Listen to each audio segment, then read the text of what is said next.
Ya Allah. Terus bagaimana hubungan dengan anak saya yang sekolah di pesantren, Pak? Ini mau nanya, Kita sudah bersuci atau berwudu, Terima kasih, kemudian Bapak. bersentuhan dengan wudunya batal. Wudunya batal. Bismillah, Assalamualaikum warahmatullahi wabarakatuh.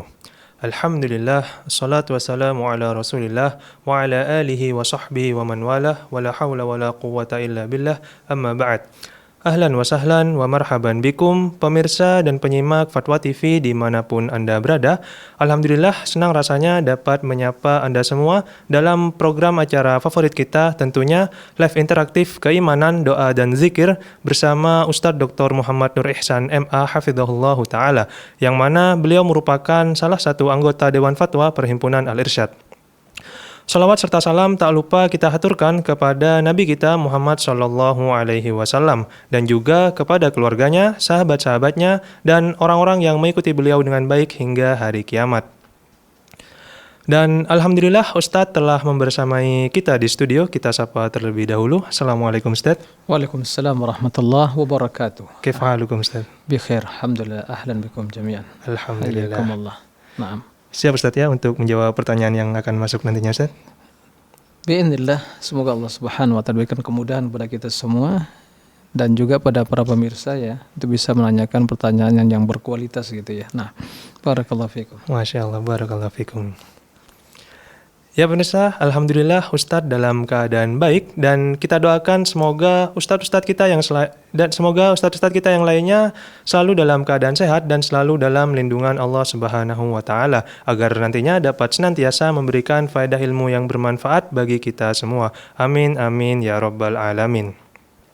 Pemirsa dan penyimak Fatwa TV dimanapun Anda berada, juga kami informasikan bahwasanya live interaktif ini juga disiarkan di beberapa stasiun radio. Di antaranya ada Radio Binbas Yogyakarta, Radio Sahabat Tegal, Radio MDFM Probolinggo, Radio Hang FM Batam, Radio Amuba Pangkal Pinang, Radio Sago FM Sumatera Barat, Radio Gema FM Bontang, Radio Tuah FM Riau, Radio Mas FM Sragen. Dan kami juga mengajak Anda semua untuk bergabung bersama kami, berinteraksi langsung bersama Ustadz, bertanya melalui layanan interaktif kami di nomor WhatsApp 0821 706087. Saya ulangi di 0821 706087. Baik, berikutnya kita dengarkan nasihat pembuka dari Ustadz terlebih dahulu. Kepada Ustadz kami persilahkan. Nah, syukran lakum. Bismillahirrahmanirrahim. Assalamualaikum warahmatullahi wabarakatuh. Alhamdulillah wassalatu wassalamu ala Rasulillah wa ala alihi wa sahbihi wa man walah wa la hawla wa la quwwata illa billah. Amma ba'du, para pemirsa dan juga para pendengar rahimakumullah. Kita bersyukur kepada Allah yang masih melimpahkan kesehatan, kesempatan dan kemudahan bagi kita semua, sehingga hari-hari yang kita jalani dalam hidup ini mendapatkan kemudahan dalam berubudiyah kepada Allah Subhanahu wa taala. Salawat dan salam semoga senantiasa tercurahkan kepada Nabi kita Muhammad sallallahu alaihi wasallam. Ikhwatal iman, para pemirsa rahimakumullah dan juga para pendengar di mana saja berada. Di dalam surah Az-Zumar, Allah Subhanahu wa taala menjelaskan, أفمن شرح الله صدره للإسلام فهو على نور من ربه فويل للقاسية قلوبهم من ذكر الله أولئك في ضلال مبين. Apakah seorang yang dilapangkan dadanya untuk menerima Islam sehingga dia berada di atas cahaya dari Rabbnya, di atas ilmu, fawailul lil qasiyati qulubuhum min dzikrillah, apakah sama dengan orang-orang yang keras hatinya dari berzikir kepada Allah, maka celaka baginya. Mereka adalah orang yang dalam kesesatan yang nyata. Ayat ini menjelaskan kepada kita bahwa seorang yang mendapatkan hidayah Islam dan diberi petunjuk oleh Allah Subhanahu wa taala, atau dilapangkan dadanya untuk menerima kebenaran dan terbuka hatinya untuk menerima kebaikan, maka itu adalah karunia dan taufik dari Allah Subhanahu wa taala, hidayah dari Allah Subhanahu wa taala, semata-mata karunia dari Allah tabaraka wa taala, dan dia senantiasa dalam pengetahuan ilmu yang dikaruniakan oleh Allah Subhanahu wa taala kepada yang mendapatkan hidayah tersebut. Kemudian celaka bagi orang-orang yang keras hatinya dari berzikir kepada Allah. Artinya apakah sama orang-orang yang mendapatkan hidayah pada dia di atas keilmuan, apakah sama dengan orang yang keras hatinya dari berzikir kepada Allah Subhanahu wa taala? Maka celaka bagi mereka yang keras hatinya dari berzikir kepada Allah Subhanahu wa taala. Hati yang jauh dari mengingat Allah Subhanahu wa taala, dan mereka berada dalam kesesatan yang nyata. Ini menjelaskan kepada kita bahwa penting bagi kita untuk memperhatikan hati. Jangan sampai hati kita menjadi keras dan lalai dari berzikir kepada Allah Subhanahu wa taala, karena demikian itulah kesengsaraan, kerugian yang nyata di dunia apalagi di akhirat. Dan orang yang lalai dari berzikir kepada Allah sehingga hatinya menjadi hati yang keras, maka orang yang berada dalam kesesatan yang nyata, wal-iyazubillah, dia akan merugi dunia dan akhirat. Semoga Allah Subhanahu wa taala senantiasa melapangkan hati kita untuk menerima kebenaran, dan yang belum mendapatkan hidayah Islam dibukakan pintu hatinya untuk menerima kebenaran Islam, dan bagi mereka yang telah mendapatkan hidayah Islam dilapangkan hatinya, dibuka pintu hatinya untuk menerima kebenaran yang datang dari Rasulullah sallallahu alaihi wasallam, kemudian menjadikan hati kita semua hati yang senantiasa ingat dan berzikir pada Allah, sehingga selamat dari hati yang keras, dari hati yang lalai, sehingga juga kita selamat dari kesesatan dunia dan akhirat. Allahumma amin. Demikian, mudah-mudahan bermanfaat. Wallahu a'lam. Masya Allah, jazakumullah khairan atas nasihatnya Ustaz. Baik pemirsa, demikian nasihat pembuka dari Ustadz. Semoga apa yang disampaikan dapat bermanfaat bagi kita semua. Dan kembali kami mengajak Anda semua untuk bergabung bersama kami, bertanya langsung kepada Ustadz melalui layanan interaktif kami di nomor WhatsApp 0821 706087. Kami ulangi di 0821 706087. Baik Ustadz, sepertinya sudah ada penelpon yang masuk dari Bapak Soleh Haji dari Bengkulu. Halo, Studio Fatwa TV. Ya, waalaikumsalam warahmatullahi wabarakatuh. Baik Bapak, pertanyaannya. Ya, assalamualaikum warahmatullahi wabarakatuh, Ustadz. Waalaikumsalam warahmatullahi wabarakatuh. Ingin bertanya, Ustadz. Nah, kita ingin mengoptimalkan berzikir setiap saat gitu, Ustadz. Nah, apakah boleh kita berzikir di dalam hati, jadi amalan hati, zikirnya dalam hati, pada saat kita berada di kamar mandi yang ada toiletnya, seperti itu? Halo, Ustadz. Iya, nah. Baik Bapak, terima kasih atas pertanyaannya. Iya. Cukup, Pak? Nah. Taib. Ya, terima kasih kepada Pak Soleh Haji ya. Dari Bengkulu, barakallahu fiik. Beliau bertanya bagaimana kita ya bisa mengoptimalkan zikir ya. Apakah dalam kondisi di waktu kita berada di kamar mandi ya, kita hanya berzikir dalam hati. Nah, tidak dilafazkan. Ya. Apakah yang demikian diperbolehkan? Pertama yang perlu diperhatikan bahwa zikir tersebut adalah zikir yang sesungguhnya adalah zikir yang menggabungkan antara hati dan ucapan. Nah, adapun seorang yang selalu ingat kepada Allah, kendati dalam kondisi ya dia mungkin di kamar mandi, ya siapapun dari kita seorang mukmin pastilah ingat ya. Tapi jika yang dimaksud ya dia ya lisannya bergerak ya kemudian tanpa dilafazkan, kemudian disertai dengan renungan hati, maka yang seperti ini tidak diperbolehkan, karena di kamar mandi atau di toilet dan yang itu bukan tempat untuk berzikir. Nah, maka dalam hal ini kalau hanya sekadar merenung dan mengingat sesuatu yang baik itu berkaitan dengan Allah atau mungkin dari negeri akhirat dan yang lain, tidak ada masalah. Tapi jika dimaksud berzikir, dia dengan menggerakkan lisannya, nah kemudian tanpa diucapkan, didengar, maka tidak diperbolehkan. Jadi intinya zikir yang dimaksud dengan zikir hati itu adalah hati yang senantiasa ingat kepada Allah, kepada akhirat, tidak lalai, itu yang maksud.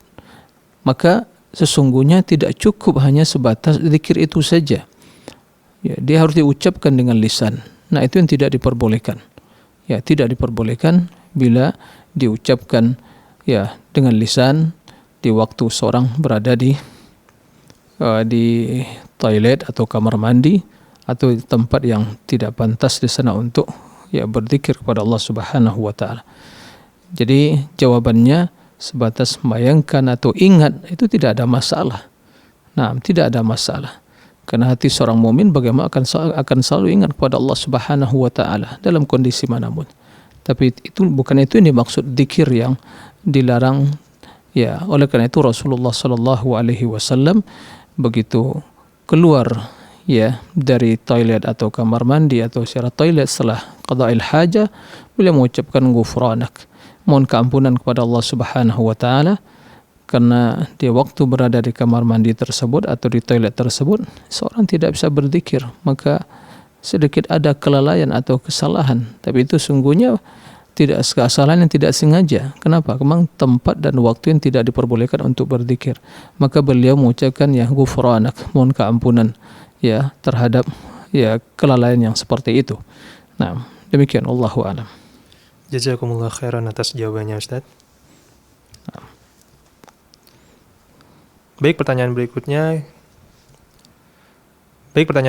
dari Ibu Is dari Bandung. Halo Studio Fatwa TV. Halo, Assalamualaikum warahmatullahi. Waalaikumsalam warahmatullahi wabarakatuh. Baik Ibu, pertanyaannya. Ya, begini Ustaz. Saya kan ingin rutin membaca Al-Quran, surat Al-Mulk. Bolehkah surat Al-Mulk itu dibaca setiap sholat subuh, dibikin 2 rakaat gitu. Terus yang kalau misal mau tidur kadang-kadang suka cukup Ibu ya pertanyaannya gitu. Satu aja Ibu. Maaf Ibu. Iya. Oh, terima kasih, jazakallah khairan katsiran. Assalamualaikum warahmatullahi wabarakatuh. Waalaikumsalam. Ya. Terima kasih kepada Ibu Is ya di Bandung. Barakallahu fiik atas pertanyaannya. Jadi merutinkan membaca surah Al-Mulk yaitu di setiap sholat subuh, atau mungkin pada rakaat pertama separuh dari surat Al-Mulk, kemudian kedua dilanjutkan, disempurnakan.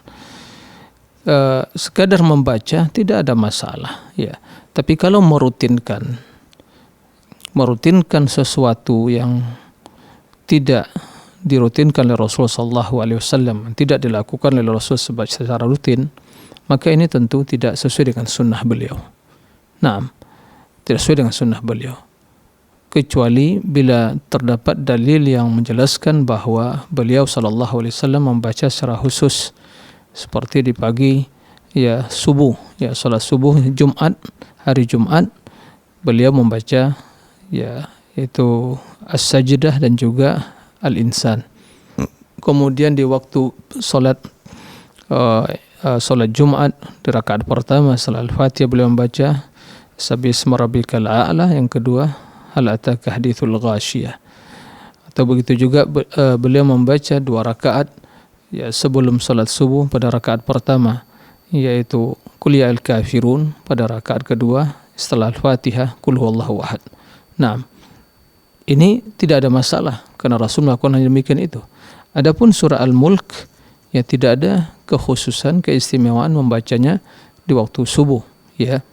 Adapun sebelum tadi juga yang saya tangkap juga ya sebelum tidur dirutinkan, yang ada sebagai riwayat ya sebelum tidur, tapi itu juga dikritisi oleh para ulama. Ada yang banyak mendhaifkan riwayat hadis tentang membaca surat Mulk sebelum tidur, itu dirutinkan. Jadi intinya prinsipnya merutinkan sesuatu atau suatu amalan, bacaan atau perbuatan yang atau mengkhususkannya dengan waktu tertentu dan tidak ada ya sunnahnya merutinkan pada waktu tersebut, maka ini tidak diperbolehkan. Bukan tidak diperbolehkan baca Al-Quran, tapi mengkhususkannya. Ya, mengkhususkan sesuatu yang tidak dikhususkan oleh syariat. Karena tatkala kita mengkhususkan sesuatu yang tidak ada pengkhususannya, maka pastilah di sana ada keyakinan dari diri kita bahwa ini suatu keutamaan dan kemuliaan. Sementara hal itu tidak ada dalilnya. Nah, tidak ada dalil yang mengkhususkannya. Jadi dalam hal ini, ya tidak perlu dikhususkan ya Ibu Is, baca saja mungkin mau baca Al-Mulk atau surat yang lain, ya tidak ada masalah, tapi jangan dikhususkan kecuali bila ada dalil yang mengkhususkannya. Nah, demikian wallahu a'lam.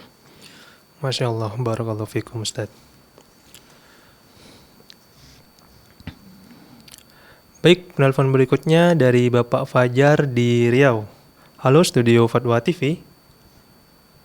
Halo, Assalamualaikum. Waalaikumsalam warahmatullahi wabarakatuh. Baik Bapak, pertanyaannya. Izin bertanya Pak Ustadz ya. Nah, Begini Pak Ustadz, ada salah satu jemaah masjid kami, kalau dia setelah sholat subuh, kemudian dia mengambil Al-Quran. Dan Al-Quran itu diletakkan di sebelahnya dengan sebotol air mineral Pak Ustadz. Tetapi Al-Quran ini tidak dibaca Pak Ustadz. Kemudian dia berzikir.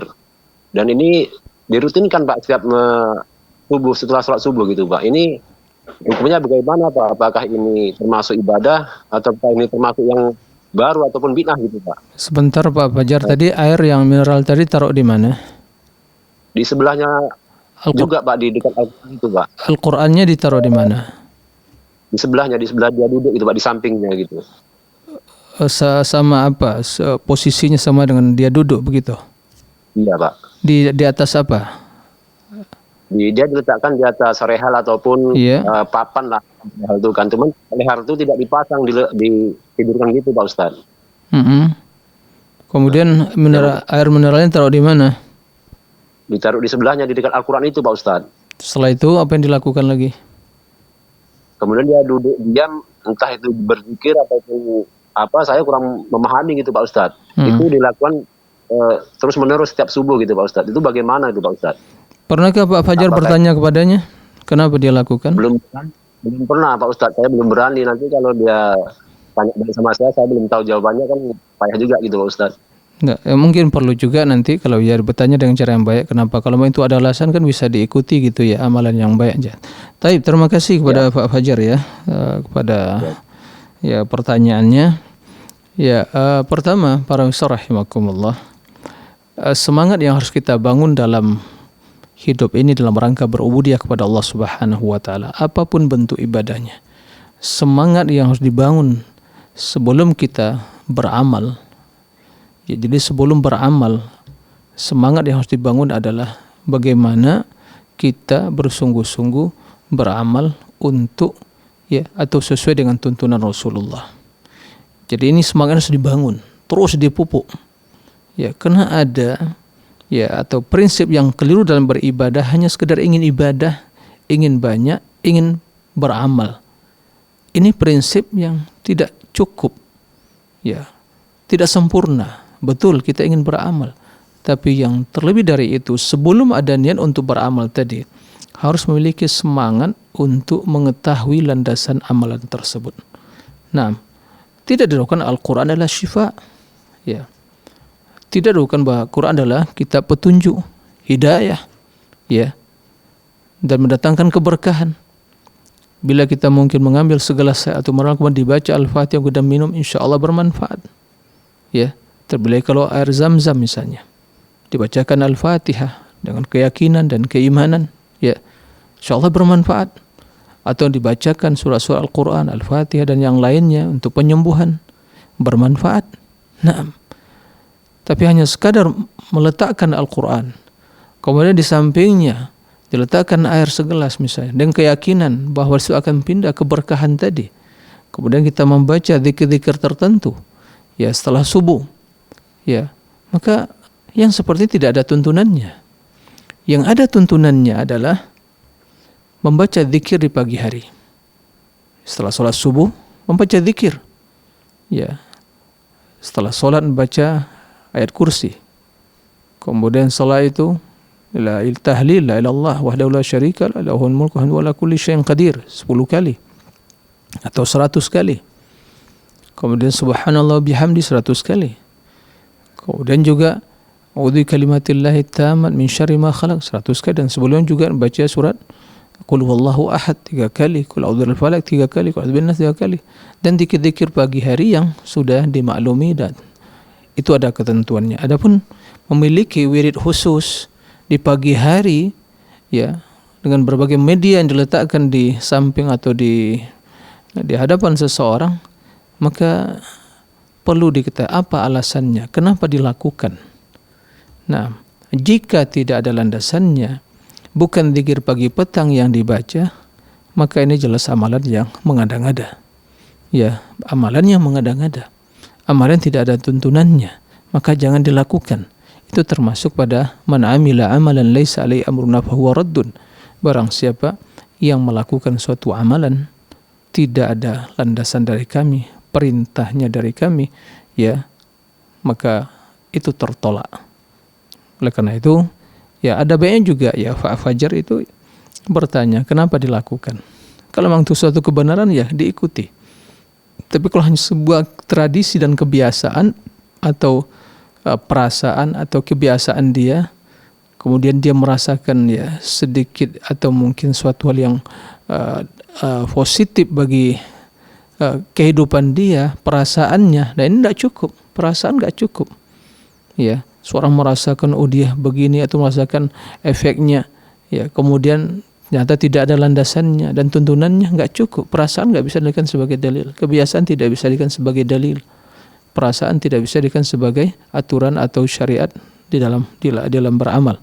Jadi yang seperti itu tentu ya tidak ada tuntunannya, kecuali kalau dia mungkin Al-Quran, nanti air tujuan untuk diminum, ya mungkin haus, nanti dia zikir udah haus diminum tidak ada masalah. Tapi kalau ada keyakinan khusus, ya yang demikian itu, ya bahwa air tersebut akan mendatangkan keberkahan dengan dia membaca sekian mungkin zikir yang rutin dia baca, yang menjadi tradisi dia, maka ini tentu tidak ada tuntunannya sama sekali. Nah, demikian wallahu a'lam. Baik Ustaz, jazakumullah khairan atas jawabannya. Semoga dapat dipahami oleh Bapak Fajar di Riau. Baik, penelpon berikutnya ada Ibu Sinar di Sulawesi Tenggara. Halo Studio Fatwa TV. Halo, Assalamualaikum warahmatullahi wabarakatuh Pak Ustadz. Waalaikumsalam warahmatullahi wabarakatuh. Mohon izin, ini mau bertanya, kebetulan tadi ada yang bertanya itu Ibu Iis masalah membaca Al-Quran di malam Jumat. Yeah. Tapi ada yang pernah saya ikuti kajian online itu kalau surah Al-Kahfi itu katanya memang ada keutamaannya membaca malam Jumat dengan hari Jumatnya seperti itu, Pak Ustadz. Nah. Ya, jadi ya itu saja yang saya mau tanyakan Pak Ustadz. Ya. Assalamualaikum warahmatullahi wabarakatuh. Waalaikumsalam warahmatullahi wabarakatuh. Ya, terima kasih kepada Ibu Sinar ya, menyambung juga pertanyaan tentang masalah bacaan surah Al-Mulk ya. Secara khusus tadi surah Al-Kahfi di Jumat atau di malam Jumat. Memang terdapat ya riwayat, tapi riwayat tersebut tidak luput dari ya kritikan para ulama hadis, yaitu yang mengkhususkan malam Jumat secara khusus atau hari Jumat. Nah, Dewan Fatwa kalau ya telah pernah membahas ya, mendiskusikan tentang masalah hukum membaca surat Al-Mulk di Jumat dan di hari Jumat, malam Jumat. Dari setelah diskusi dan juga makalah yang dibahas, itu memberikan suatu kesimpulan bahwa hadis yang menjelaskan tentang ya keutamaan baca itu ya tidak luput dari kritikan para ulama ya, tapi tidak diragukan membaca surat Mulk kapan saja atau surah Al-Quran ya, baik itu malam Jumat atau hari Jumat, itu hal yang utama. Tapi menjadi permasalahan apakah dikhususkan. Nah, ini yang tidak luput dari kritikan para ulama hadis ya. Oleh karena itu kesimpulan dari fatwa tersebut adalah hadis tersebut lemah ya, terlemah. Tapi di sini juga Dewan Fatwa menghimbau kaum muslimin untuk ya memanfaatkan waktu-waktunya di siang dan malam untuk baca Al-Quran. Kalau dia membaca surat Kahfi, yaitu berlandaskan keumuman membaca Al-Quran secara umum, maka kapan saja, baik di malam Jumat, di hari Jumat, atau selain Jumat, atau membaca surat-surat yang lain, itu adalah suatu keutamaan. Itu kesimpulan dari ya fatwa tersebut. Jadi memang ada ulama yang mensahihkan, maka berdasarkan hal itu, ya maka disyariatkan. Nah, karena ada sekian banyak riwayat yang menjelaskan, pastilah ada gitu ya sebagai landasan tentang pernyataan para ulama dia disyariatkan atau disunnahkan, diutamakan membacanya. Tapi di sisi lain para ulama ya tidak juga mengkritisi ya, membahas tentang eksistensi atau kedudukan hadis riwayat tersebut, sehingga ya disimpulkan bahwa ternyata riwayatnya lemah begitu. Tapi di sini juga ya kami menghimbau bahwa jika kaum muslimin ya mengamalkan yang demikian itu berdasarkan pendapat ulama yang lain, maka juga tidak perlu dipermasalahkan. Toh ternyata itu juga keutamaan membaca Al-Quran ya, baik di malam Jumat atau di selain Jumat, semuanya insyaallah ya mendapatkan kebaikan atau pahala Allah Subhanahu wa taala. Nah, demikian wallahu a'lam. Baik Ustaz, jazakumullah khairan atas jawabannya. Semoga dapat dipahami oleh Ibu Sinar di Sulawesi Tenggara. Baik Ustaz, pertanyaan berikutnya dari website. Pertanyaan dari Muhammad Sodik di Kota Batu, Jawa Timur. Assalamualaikum. Bagaimana kita menyikapi perbedaan-perbedaan pendapat antar ulama, terutama sekarang, di mana banyak ceramah-ceramah di media sosial, terkadang kita sulit memfilter mana yang benar rujukannya. Baik. Taib. Ya, terima kasih. Ini pertanyaan yang bagus ya, yang perlu kita pahami jawabannya. Pertama, yang harus kita pahami, kita harus mengetahui kapasitas kita sebagai ya seorang muslim dalam ilmu ini.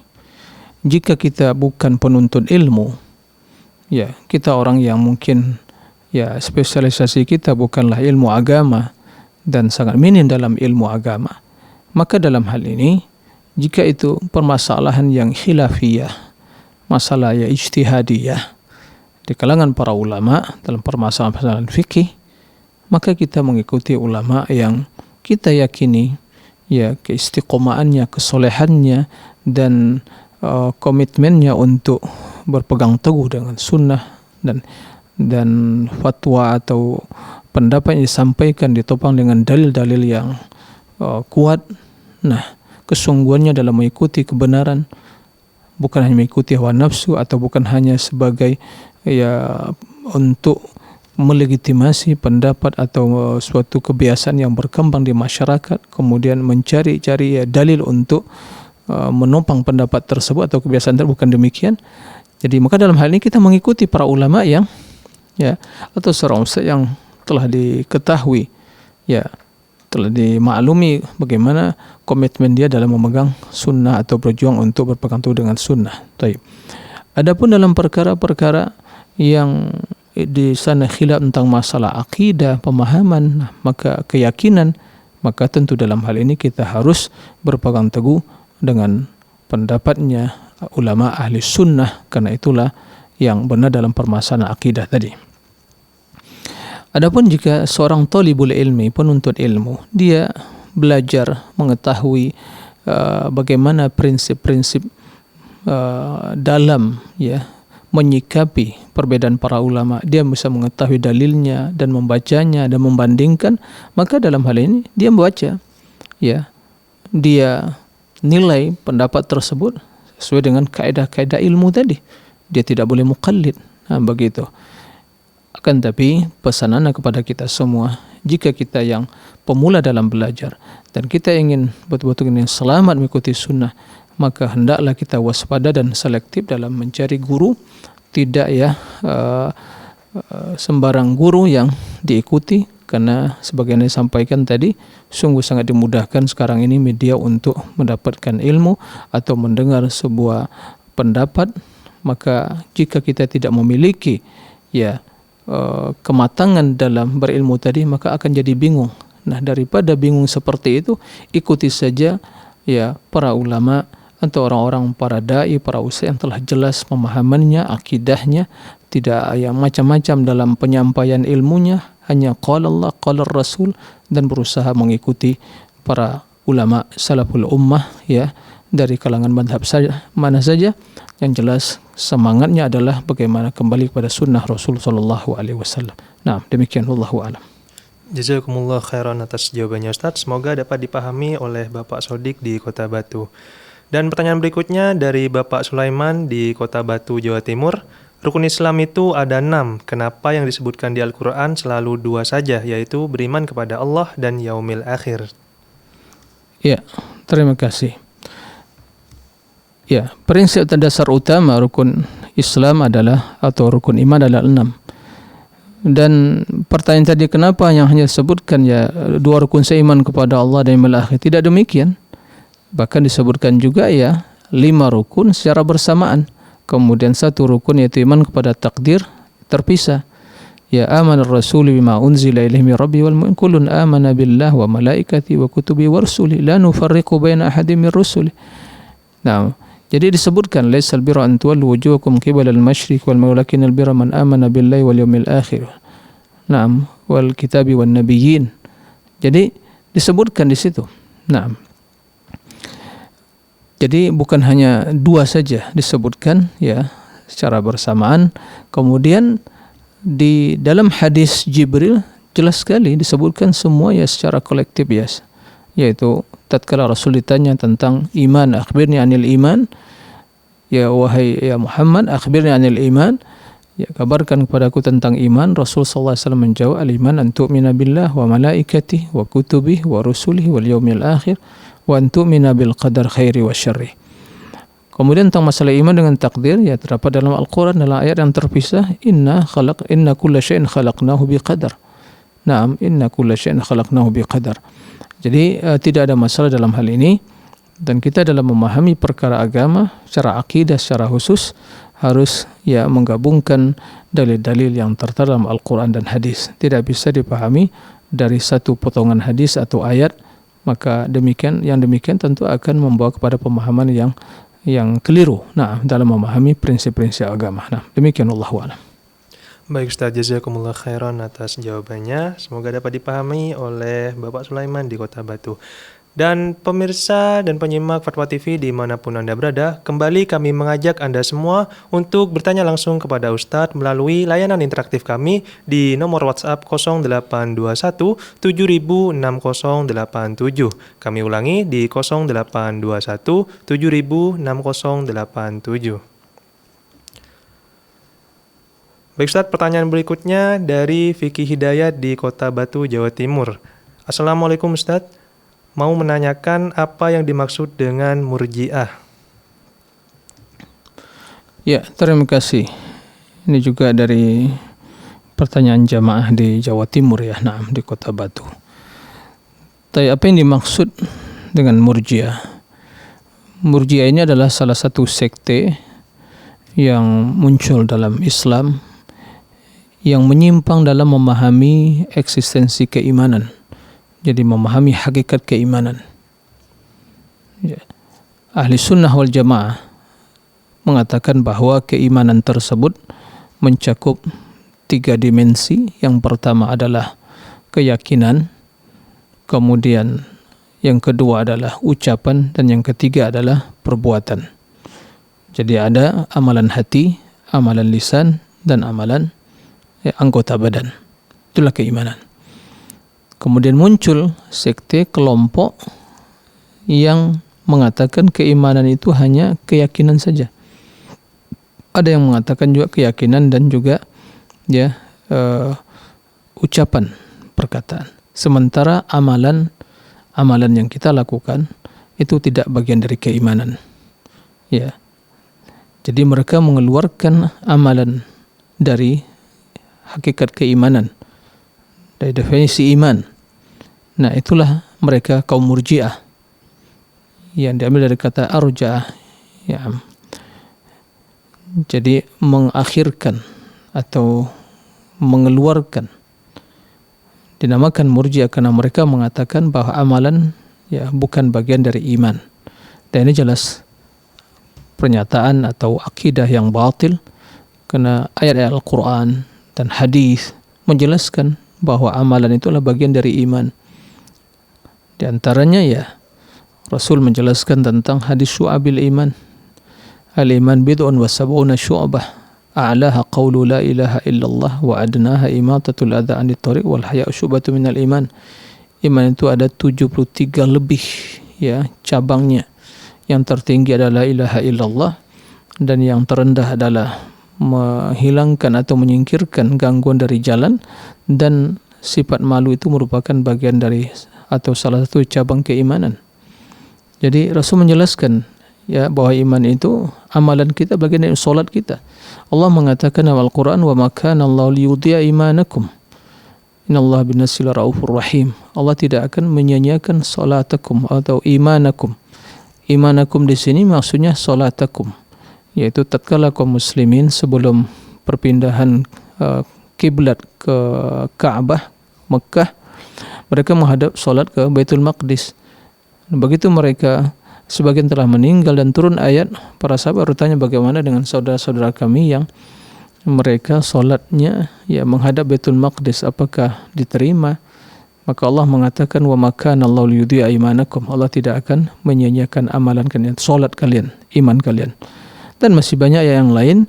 Rasul SAW juga menjelaskan di waktu datang kepada beliau salah seorang atau tamu atau undangan dari utusan dari Najran datang bertanya, belajar ke Nabi sallallahu alaihi wasallam. Beliau mengatakan kepada mereka, amurukum bil iman billahi wahda, saya perintahkan kalian untuk beriman kepada Allah.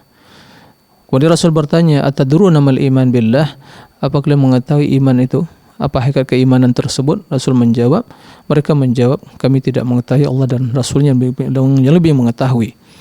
Kemudian Rasul SAW menjawab, al-iman ya an tashhada an la ilaha illallah wa anna muhammadar rasulullah wa tuqimas shalah wa tu'tuz zakah wa an tu'tu al-khumusa minal maghnam. Iman itu adalah engkau bersaksi bahwa tiada ilah yang berhak diibadahi kecuali Allah, Muhammad Rasulullah, dan mendirikan salat, mengeluarkan zakat, dan memberikan 1/5 dari harta rampasan. Dan ini semua amalan. Ya, amalan yang melandaskan syahadatain. Jadi amalan tersebut bagian dari iman. Nah, sekte Murji'ah itu sekte yang mengatakan bahwa amalan tersebut ya bukan bagian dari iman. Dan ini sangat berbahaya. Sehingga kita melihat ya efek dan juga dampak negatif dari pernyataan atau akidah Murji'ah di masyarakat, disadari atau tidak. Begitu kita memperingatkan atau menasihati ya dalam meninggalkan hal-hal yang dilarang oleh Allah, sebagian menjawab yang pentingkan hatinya, yang pentingkan beriman, saya beriman. Ya, dia mengira keimanan cukup dengan lisan dan keyakinan saja. Sementara iman itu mencakup keyakinan hati dan ucapan lisan dan perbuatan anggota badan. Melaksanakan perintah adalah bagian dari iman, dan meninggalkan larangan adalah ketaatan bagian dari iman. Nah, demikian Allahu a'lam. Baik Ustaz, jazakumullah khairan atas jawabannya.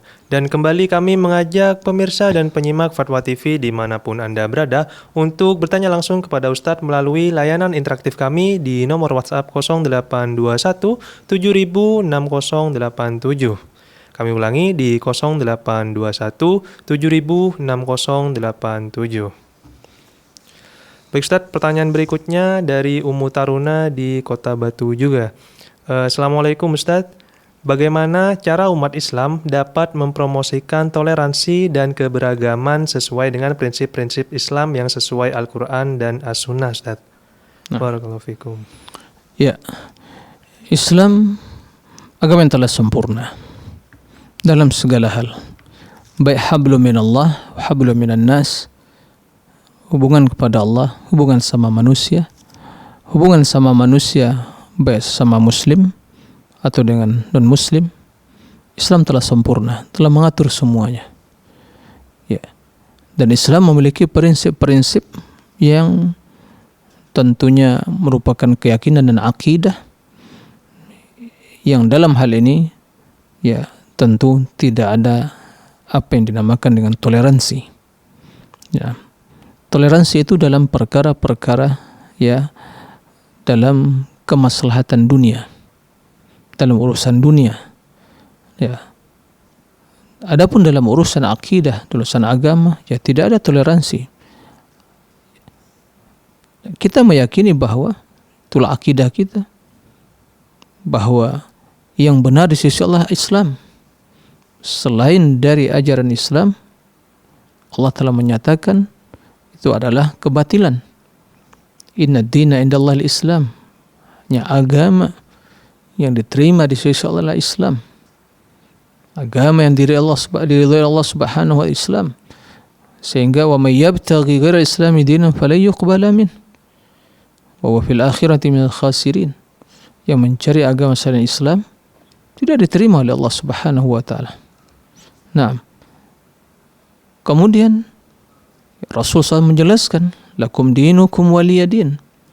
Lakum dinukum, agama kalian untuk kalian, agamaku untukku. Saya tidak akan menyembah apa yang kalian sembah.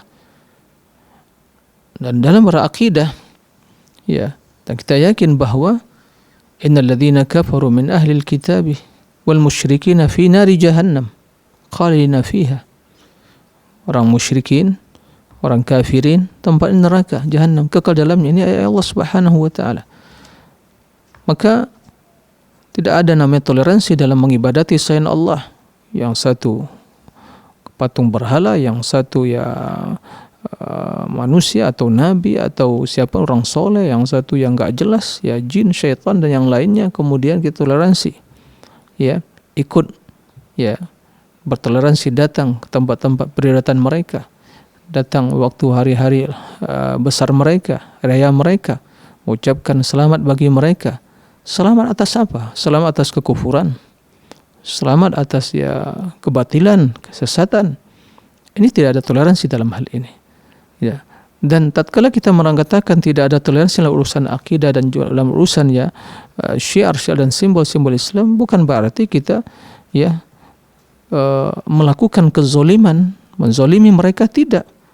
Nah, atau memaksa mereka, tidak. Tapi itulah agama kita. Di sisi lain, Allah perintahkan kita untuk berbuat adil. Allah perintahkan kita untuk berbuat baik kepada tetangga, kendati tetangga itu non-muslim. Di sisi lain, Rasul mengatakan bahwa seorang non-muslim yang masuk ke dalam daulah atau pemerintahan Islam mendapatkan jaminan keselamatan, ya tidak boleh diganggu, ditumpahkan darahnya. Bahkan terdapat ancaman barang siapa yang man qatala mu'ahadan lam yarah ratal jannah. Seorang yang membunuh mu'ahad dan muslim memiliki ya mendapatkan janji keamanan atau janji aman atau mendapatkan hak untuk tinggal di negara muslim dan itu dijamin oleh pemerintah, maka barang siapa yang membunuh mereka itu dia tidak akan mencium bau surga. Tapi tidak ada toleransi dalam ya prinsip agama mereka. Yang satu mengibadati ini dan mengibadati itu dan yang lainnya, kemudian kita toleransi. Datang hari-hari raya mereka, kita juga ikut selamat bagi selamat apa? Ya. Maka harus dibedakan. Toleransi dalam urusan dunia, boleh kita berbisnis, bertransaksi, ya, dan kerjasama dalam urusan kebaikan menata dunia ini. Naam. Tapi dalam urusan agama, ini adalah prinsip yang tidak ada tawar-menawar dan tidak ada toleransi dalam hal itu. Kita yakin bahwa Islam adalah agama yang benar. Selain Islam, ya, adalah kekufuran, kesyirikan, kemunafikan dan tempatnya kata Allah finnar, neraka. Itu akidah kita. Itu akidah kita. Nah, demikian wallahu alam. Jazakumullah khairan atas jawabannya Ustadz. Masya Allah, jawaban yang sangat jelas dan semoga dapat dipahami oleh Ummu Taruna di Kota Batu. Baik, sudah ada penelpon yang masuk Ustadz dari Ibu Septi di Sukabumi. Halo Studio Fatwa TV. Assalamualaikum warahmatullahi wabarakatuh, Ustaz. Waalaikumsalam warahmatullahi wabarakatuh. Ustaz mau ingin tanya, Ustaz, ini ada titipan pertanyaan tentang benar tidak pernyataan ini dari Imam Qurtubi, Ustaz, tentang daun sidroh yang jatuh di Lauhul Mahfuz itu tanda kematian seseorang, itu benar atau tidak, Ustaz? Gimana Bu? Ulangi. Daun? daun yang ada di Lauhul Mahfuz, itu pertanyaan katanya itu dari perkataan Imam Qurtubi. Terus itu kalau jatuh berarti tanda kematian seseorang karena di bawah arsy itu ada malaikat maut gitu Ustaz. Itu dari situsnya Republika Ustaz kita dapetin. Taib. Itu dinisbatkan kepada Imam siapa? Imam Qurtubi. Iya, Imam Qurtubi Ustaz. Iya. Taib. Ya, terima kasih kepada Ibu Septi Anam di Sukabumi. Pertama ya, wallahu a'lam.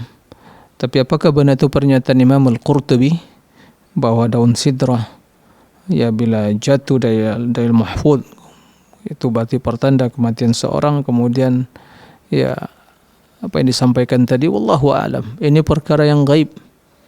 Dan perkara yang gaib prinsipnya ya landasannya adalah dalil yang sahih. Tidak bisa jadikan pendapat seorang ulama ya terlepas dari benar nukilan tersebut dari beliau atau tidak. Imam Qurtubi bisa dikoreksi lagi insyaallah, saya koreksi cek di mana dikatakan dan mana referensinya, sumbernya. Tapi yang jelas ini perkara yang gaib ya. Jika itu benar pastilah akan ada dalil dari Rasul sallallahu alaihi wasallam. Tapi jika tidak ada, hanya mungkin Israiliyat, riwayat ya Bani Israel, atau mungkin ya riwayat yang lemah, maka ini sama sekali tidak bisa diterima siapapun yang mengatakan ya, siapapun yang mengatakan. Oleh karena itu ya tidak bisa diterima begitu saja sebelum kita pastikan kebenarannya. Tapi dari ungkapan tersebut ya sepertinya 99% gitu itu tidak tepat ya, keliru ya, dan permasalahan ya naam betul ada Sidratul Muntaha dan di atasnya dia adalah Arash. Jadi Sidratul Muntaha bukan yang tertinggi. Nah, karena yang tertinggi adalah Arash. Nah, tadi disebutkan Sidratul Muntaha, kemudian di bawah Arash ada lagi apa tadi disebutkan seolah Sidratul Muntaha yang tertinggi, kemudian di bawahnya Arash. Tidak demikian. Nah, Arash lah yang makhluk yang tertinggi. Nah, seperti itu. Nah, demikian wallahu a'lam. Baik Ustaz, jazakumullah khairan atas jawabannya, dan kami juga ucapkan terima kasih kepada Ibu Septi di Sukabumi atas pertanyaannya. Baik Ustaz, pertanyaan berikutnya dari Nani Ummu Hasna di Kota Batu. Assalamualaikum Ustaz. Apakah doa Rabbil firli wali walidayya wal mu'minina wal mu'minat yauma yaqumul hisab itu juga termasuk mendoakan ustadz atau guru-guru yang sudah wafat sebagai bentuk cinta kita kepada mereka? Dan apakah harus dilafazkan bahasa Indonesia dengan menyebut nama guru atau ustadz-ustadz tertentu? Barakallahu fikum Ustaz. Ya, terima kasih kepada ya Ibu Nani ya Ummu Hasan di Kota Batu, barakallahu fiik. Dari doa yang redaksi yang disebutkan beliau itu doa untuk seluruh kaum mukminin dan mukminat ya, al-ahya minul amwat ya, yang hidup atau yang telah meninggal. Maka ini mencakup semua mereka yang termasuk ke dalam ahlul iman, orang beriman dari kalangan wanita atau laki-laki dan wanita. Nah, sudah mencakup semuanya, yang meninggal atau yang telah atau yang masih hidup. Nah, semua mencakup mukminin wal mukminat, apalagi ditambah al-ahya minhum wal amwat gitu ya. Dan apakah termasuk itu mendoakan guru-guru kita? Ya, secara umum masuk. Secara umum masuk karena mencakup semua orang-orang yang beriman. Tapi jika dikhususkan Allahumma gfirli misalnya li syekhi wa ustazi fulan ya tidak ada masalah, itu lebih spesial lagi, akan lebih baik lagi sebagai bentuk ya kebaikan yang kita berikan untuk mereka karena mereka telah berjasa dalam mendidik kita dan menyampaikan ilmu ya, maka akan lebih baik lagi bila sebutkan secara khusus. Jika tidak, telah termasuk ke dalam ya keumuman ya redaksi hadis yang mencakup seluruh orang-orang yang beriman dari kalangan lelaki dan wanita. Nah, demikian wallahu a'lam. Baik Ustaz, jazakumullah khairan atas jawabannya, sangat jelas sekali Ustaz, dan semoga dapat dipahami oleh Ibu Nanik Ummu Hasna di Kota Batu. Baik Ustaz, pertanyaan berikutnya dari Sutadi di Kota Batu. Bismillah, izin bertanya Ustaz. Assalamualaikum warahmatullahi wabarakatuh. Nah, Apakah hidayah datang dengan sendirinya atau dijemput, dan apa hubungannya dengan semua yang sudah dituliskan di Lauhil Mahfuz Ustaz? Barakallahu fikum. baik. Terima kasih atas pertanyaannya. Apakah hidayah itu datang dengan sendiri atau harus dijemput atau diusahakan?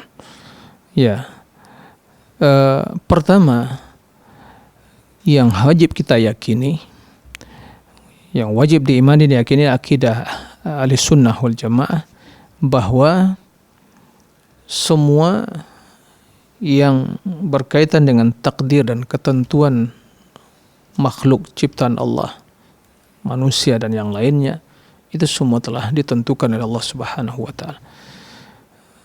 Secara khusus manusia, ya, semua takdir, baik itu hal yang baik atau yang jelek, atau kebahagiaan, kesengsaraan, penghuni surga atau penghuni neraka, mendapatkan hidayah atau kesesatan, waliyazubillah, semua telah tertulis. Ya. Akan tetapi Allah merahasiakan hal itu. Tidak seorang pun yang mengetahuinya. Tapi dia yakin semua telah tertulis. Sehingga Allah perintahkan kita untuk beramal. Nah, amalan kita itu adalah sebagai usaha kita untuk mendapatkan hidayah. Karena ada hidayah yang namanya ya penjelasan, keterangan, wejangan. Dan itu harus didengar, harus dipahami dan diterima. Dengan demikian akan mendapatkan petunjuk atau ilham dari Allah Subhanahu wa taala. Itu tidak cukup menunggu saja. Nah, kita berdoa adalah bagian usaha dari kita. Doa ada ihdinas siratal mustaqim. Jadi kesimpulannya, kendati semua telah tertulis di Lauhil Mahfuz, siapa yang ahli surga, siapa yang ahli neraka, ya semua telah tertulis. Ma minkum min ahadin illa wa qad ulima maq'aduhu fil jannati aw fin nar, kata Rasulullah SAW. Tidak seorang pun dari kalian telah ditentukan tempatnya di neraka atau di surga. Para sahabat bertanya, idzan fa fima amal? Jadi untuk apa kita beramal? Nabi mengatakan, i'malu fa kullun muyassar lima khuliqalah. Beramallah, masing-masing akan diberikan kemudahan untuk meraih apa yang menjadi takdir yang Allah ciptakan dia untuk mendapatkannya. Nah, kalau dia beramal kebaikan, maka akan dimudahkan kebaikan. Jika dia tidak melakukan kebaikan, ya bagaimana akan mendapatkan hidayah? Karena hidayah itu tidak bisa datang sendirian. Harus diminta, karena Allah yang memberikan hidayah tersebut. Dan juga diusahakan. Maka kita selalu berdoa ihdinas siratal mustaqim. Jadi jangan pernah kita hanya mencukupkan udah itulah takdir saya, tapi tidak berusaha. Enggak. Harus berusaha. Begitu telah berusaha dan kita mendapatkan, dan Allah tidak akan mengecewakan hamba jika dia berusaha bersungguh-sungguh jujur, maka Allah akan mudahkan kebaikan. Fa amma man a'ta wattaqa wa saddaqa bil husna fasanuyassiruhu lil yusra. A'ta wattaqa, dia a'ta memberikan, baik itu memberikan dalam bentuk ya duniawi, harta kepada orang lain, bentuk sedekah atau a'ta memberikan kebaikan untuk dirinya, dia beramal soleh, wa saddaqa bil husna, menerima, membenarkan al husna kebaikan, fasanuyassiruhu lil yusra, akan dimudahkan jalan ya atau kemudahan baginya. Sebaliknya, wa amma man bakhil terhadap dirinya, bakhil terhadap orang lain, tidak berbuat kebajikan. Wa amma man bakhila wastaghna, merasa cukup, merasa ya tidak butuh kepada Allah. Fasanuyassiruhu, na'am, wa kadzdzaba bil husna, mendustai kebaikan, maka fasanuyassiruhu lil usra, akan diberikan kesulitan baginya. Jadi kita harus beramal untuk meraih hidayah tersebut. Nah, demikian wallahu a'lam. Tapi Ustaz, jazakumullah khairan atas jawabannya Ustaz. Dan alhamdulillah pertanyaan tadi adalah pertanyaan terakhir dan sekaligus menjadi pertanyaan penutup dalam kesempatan kita kali ini Ustaz. Nah. Dan terima kasih atas ilmu dan waktunya Ustaz. Semoga di lain kesempatan kita dapat kembali menyapa pemirsa biidhnillahi ta'ala. Baik pemirsa dan penyimak Fatwa TV dimanapun Anda berada, berakhir sudah perjumpaan kita pada live interaktif kali ini. Dan kami mohon maaf bagi Anda yang belum sempat kami bacakan pertanyaannya, namun Anda dapat terus mengikuti live interaktif ini mulai dari hari Senin sampai dengan hari Jumat. Dan bagi Anda yang ingin mengetahui informasi seputar Fatwa TV, Anda dapat mengunjungi website kami di www.fatwatv.id. Dan bagi Anda yang ingin mengupdate pertanyaan, Anda dapat mengunjungi website www.dewanfatwa.com tanya jawab. Dan kami juga mengajak kaum muslimin dimanapun Anda berada untuk bergabung bersama kami, berta'awun dalam syiar dakwah Islam melalui rekening aktif yang dapat Anda saksikan di layar kaca Anda. Baik, akhirnya semoga apa yang disampaikan oleh Ustadz dapat bermanfaat bagi kita semua. Kita tutup dengan doa kafaratul majelis. Subhanakallahumma wa bihamdika asyhadu an la ilaha illa anta astaghfiruka wa atubu ilaik. Assalamualaikum warahmatullahi wabarakatuh. Ya Allah. Terus bagaimana hubungan dengan anak saya yang sekolah di pesantren, Pak? Ini mau nazar. Sudah bersuci atau berwudu. Terima kasih, Kemudian Bapak. bersentuhan dengan suami